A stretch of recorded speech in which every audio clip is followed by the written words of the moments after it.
رسول اللہ صلی اللہ علیہ وسلم اپنے صحابہ میں جب جذبہ جہاد یا جنگ کے قریب کے واقعات آتے تھے تو ایک حریت فکر، ایک شہادت کا شوق، ایک ولولہ، ایک جذبہ پیدا کیا کرتے تھے، اور ان جذبات کا اظہار اس غزوہ خندق میں ہمیں بخوبی مل جاتا ہے۔ حتیٰ کہ آپ کو پتہ لغو شاعری اسلام میں قطعاً جائز نہیں، اور لغو شاعری محبوب کا تذکرہ، صنم کا تذکرہ، اس کی آنکھوں کا تذکرہ، اس کے بالوں کا تذکرہ، سفلی جذبات، شہوات، یہ قطعاً اسلام میں جائز نہیں ہے۔ بیوی کے ساتھ اچھا تعلق ہے، اس کے بارے میں آپ جو مرضی کہیں، لیکن غیر محرموں کے لیے یہ جذبات جائز نہیں ہے۔ لیکن یہ وہ غزوہ ہے جہاں پر رسول اللہ صلی اللہ علیہ وسلم نے شاعری کی ایک صنف، آپ کو پہلے بھی رکھ چکا ہوں، یہ بات حسان ابن ثابت سے ثابت ہے کہ رسول اللہ صلی اللہ علیہ وسلم نے شاعری کی جو ممانعت کی ہے وہ ہر صنف کی نہیں کی، صرف ایک ہی صنف ہے جس میں سفلی جذبات، شہوانی جذبات، الہاد، اللہ کے بارے میں، رسول اللہ کے بارے میں ایسی ویسی لغو جو شاعری ہے وہ منع ہے۔ ورنہ ردم کے ساتھ پڑھنا، اشعار کو پڑھنا، لوگوں کے جذبات کو ابھارنے کے لیے، جہاد کے میدان میں چلنے کے لیے، یہ ساری چیزیں مباح ہیں اور کئی جگہ جا کے مستحب ہو جاتی ہیں۔ اور یہاں پہ رسول اللہ صلی اللہ علیہ وسلم نے ایک عملی قائد کے طور کے اوپر جو کارنامے سر انجام دیے اور جو اپنی سیرت کا عملی نمونہ پیش کیا، وہ آپ کے لیے، میرے کے لیے، قیامت تک کے لیے ایک رہنما اصول ہے۔ رسول اللہ صلی اللہ علیہ وسلم نے اتنی لمبی چوڑی خندق کھودنے کا جب ارادہ کیا، آپ نے یہ نہیں کہا میرے کارکن جائیں خندق کھودائیں، ہرگز نہیں۔ رسول اللہ صلی اللہ علیہ وسلم نے ساتھ ہی کھدال پکڑی ہوئی ہے، ساتھ ہی صحابی اگر ایک کھدال کے ساتھ زمین کے اوپر ضرب لگاتا ہے تو رسول اللہ دو ضربے لگا رہے ہیں، ایک اگر ایک دابڑا مٹی کو اٹھا رہا ہے تو رسول اللہ دو دابڑے اٹھا رہے ہیں۔ حتیٰ کہ صحابہ کہتے ہیں اور بعض کہتے ہیں یہ اسی غزوے کا واقعہ ہے، صحابہ کہتے ہیں بھوک کی شدت نے تنگ کر دیا، یہاں تک کہ خندق کھودتے کھودتے پتھر جو تھے وہ پیٹوں کے اوپر باندھنے پڑے۔ کس لیے؟ کہ یہ معدہ ہے، یہاں پہ اگر پتھر بھاری باندھ لیا جائے اور کس کے باندھا جائے تو پیٹ، انسانی فطرت، انسانی نفسیات، برین یہ فیل کرتا ہے کہ پیٹ بھرا ہوا۔ یہاں پہ کوئی بھاری چیز باندھی ہو تو پیٹ کو یہ دھوکہ دیا جاتا ہے کہ تو بھرا ہوا ہے، پتھر باندھ کر۔ بھوک اتنی زیادہ ہے، بھوک کی شدت اس قدر ہے کہ پتھر باندھ لیے صحابہ نے، اور صحابہ بیان کرتے ہیں ہم نے ایک پتھر باندھا، بھوک کی شدت بہت زیادہ تھی۔ رسول اللہ صلی اللہ علیہ وسلم کی بارگاہ میں کئی مرتبہ صحابہ آ جاتے تھے، اللہ کے رسول بڑی بھوک ہے، رسول اللہ کے یہ متعدد معجزات آپ کے سامنے رکھے بھی ہیں۔ آپ کے پاس کئی مرتبہ جب صحابہ آئے کہ اللہ کے رسول یہ دیکھیے پتھر بندھے ہوئے ہیں، بھوک ہے، آپ اللہ کے رسول ہیں، آپ نبی ہیں، تو رسول اللہ صلی اللہ علیہ وسلم چاہتے تو آسمان سے دسترخوان کی گزارش بھی کر سکتے تھے، نبی ہیں، پیغمبر ہیں، خاتم النبیین ہیں، نبیوں کے سردار ہیں، لیکن آپ نے اسوہ لوگوں کے لیے جو قائم کیا، اپنی قمیض اٹھا دی۔ صحابہ دھنگ رہ گئے کہ ہم نے ایک پتھر باندھا ہوا ہے، ہمارے سپہ سالار، ہمارے قائد، ہمارے رہنما، ہمارے حکمران نے دو پتھر باندھے ہوئے ہیں۔ ایک صحابی نے اگر باندھا ہے تو رسول اللہ نے دو باندھے ہوئے ہیں، اور رسول اللہ صلی اللہ علیہ وسلم کو کام کرتا دیکھ کر صحابہ یہ چاہتے تو نہیں تھے نا کہ ہمارا لیڈر اور قائد اسی طرح مٹی کے اندر، اس کے کپڑے بھی مٹی سے گرد آلود ہوں۔ تو رسول اللہ صلی اللہ علیہ وسلم اور صحابہ نے آپس میں ایک دوسرے کے ساتھ اشعار کا تبادلہ بھی کیا۔ صحابہ کہنے لگے لولا اللہ مہتدینا ولا تصدقنا ولا صلینا، اگر اللہ نہ ہوتا تو ہمیں ہدایت کہاں سے ملتی، نہ ہم نمازیں پڑھتے، نہ ہم صدقہ کرتے۔ فَأَنزِلًا سَكِينَةً عَلَيْنَا وَثَبِّتِ الْأَقْدَامَ إِن لَاقَيْنَا۔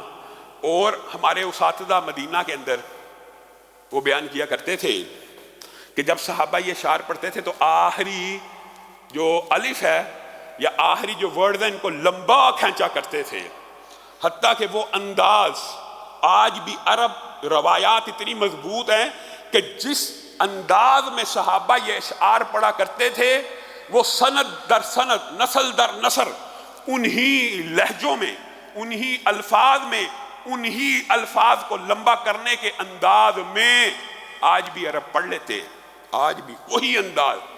فانزلن سکینتن علینا وثبت الاقدام ان لاقینا ان العلا قد بغوا علینا وان ارادوا فتنة ابینا.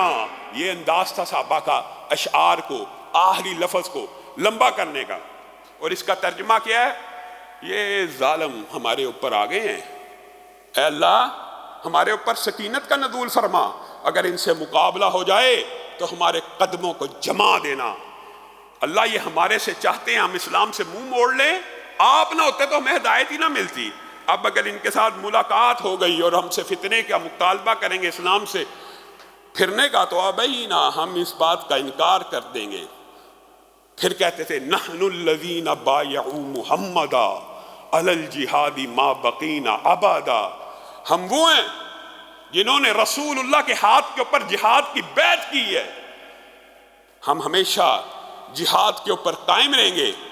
رسول اللہ ان کے یہ جذبات سنتے اور آپ کے دل سے ان کے لیے دعائیں نکلتی اور آپ کہتے اللہم لا عیش الا عیش الآخرہ، اللہم لا عیش الا عیش الآخرہ فاغفر للانصار والمہاجرہ.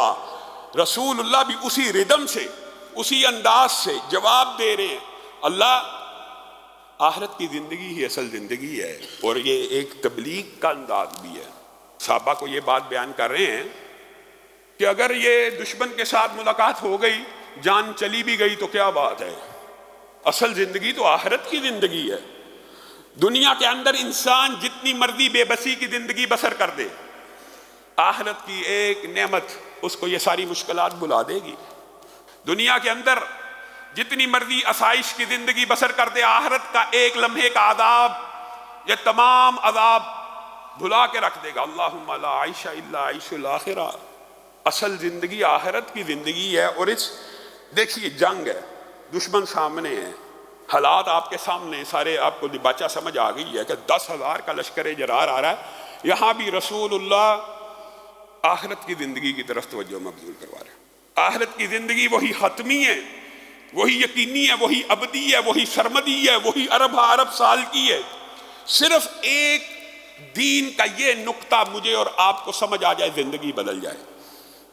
60 برس 70 برس، بعض احادیث رسول اللہ کی ہے نا، امت کی اکثر عمر 60 سے 70 کے درمیان، کوئی 70 پلس کر جائے تو یہ بہت بڑی بات ہے.